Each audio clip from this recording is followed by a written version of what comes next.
Have you ever read a news story about religion and just got the feeling that something was missing? Like you were only getting half the picture. Well, today, we're going to pull back the curtain on religion reporting. We'll look at the challenges, the common mistakes, and the tools the best journalists use to get it right.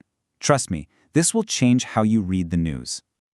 Okay, so first things first. There's this fundamental truth that you have to get. Religion is a powerful and often invisible force in the stories we see every single day. Seriously, it's shaping everything from politics and tech to pop culture, and in ways that are so easy to miss if you're not looking for it. Let me show you what I mean. Let's start with the world of tech. There's this fascinating trend where Silicon Valley is using religious language to talk about AI. Think about it for a second. We hear about the creation of a new intelligence, the transcendence of our human limits, and even the fears of an AI apocalypse. These aren't just clever metaphors, They show a really deep way of thinking about technology that's borrowed straight from theology. Or take a look at politics. A policy decision, like this one about cutting foreign aid, isn't just about dollars and cents. It explodes into this huge debate over what Christian values actually mean when it comes to charity and our global responsibilities. It's proof that faith isn't some private, quiet thing. It has massive, real-world political consequences. And it's not just the big, heavy stuff like tech and politics. It's woven deep into our culture, too. This story is about a wild shift happening on social media. You have these Christian influencers who built huge followings on purity culture, and now they're openly talking about sex and relationships in a totally different light. It's just a perfect example of how religious ideas are constantly evolving and interacting with the modern world. So all this brings us to one key takeaway, something that veteran religion reporters always say. Religion is always in the room. It might not be the headline, it might just be in the background, but it's there. It's always there, shaping the stories that define our world.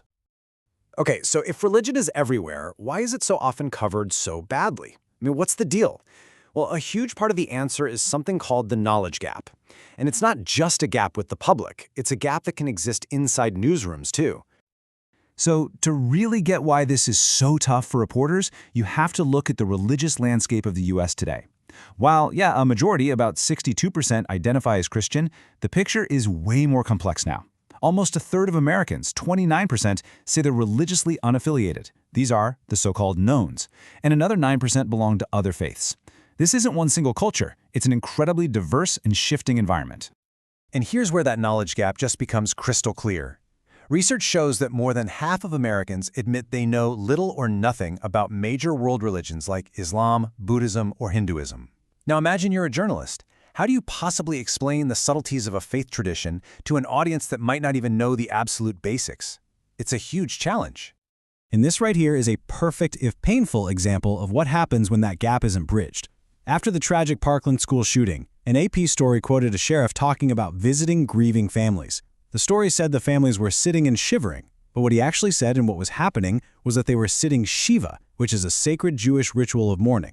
It's a tiny wording error, right? But has a massive impact on the story's accuracy and on showing respect for a community in pain. Or hey, remember this one? It's another classic example of religious literacy, or the lack of it. Back in 2016, Donald Trump was trying to connect with evangelical voters, and he referred to a book in the New Testament as 2 Corinthians. The standard phrasing is 2 Corinthians. Now, for a lot of people, it was a nothing burger, a minor slip, but for the people he was trying to reach, it was a blaring signal that he wasn't familiar with their world. It instantly hurt his credibility and just goes to show how much these little details really matter. So, if the stakes are that high and the potential for mistakes is so huge, how do the good journalists do it? How do they navigate this incredibly complex world? Well, it turns out they have a specific set of tools and a mindset that's built around one core skill. The absolute cornerstone of that toolkit is something called religious literacy. Now, let's be super clear about this. This has nothing to do with being religious yourself. It's about having the basic knowledge to understand and then explain really complex belief systems and traditions, and to do it accurately and without an agenda. In a world full of misinformation, this skill isn't just nice to have, it's absolutely essential. And religious literacy isn't just about book smarts. It's also about practical, real-world etiquette. Think of this as the reporter's field guide for going into a community respectfully. Simple things, right? Calling ahead, dressing appropriately, and always asking permission before you record anything. These aren't just about being polite. They're about building the trust you need to actually get the story right. But here's the thing. You can't learn it all from a book or from a distance. One thing you'll hear from every great religion reporter is that there is absolutely no substitute for just being there.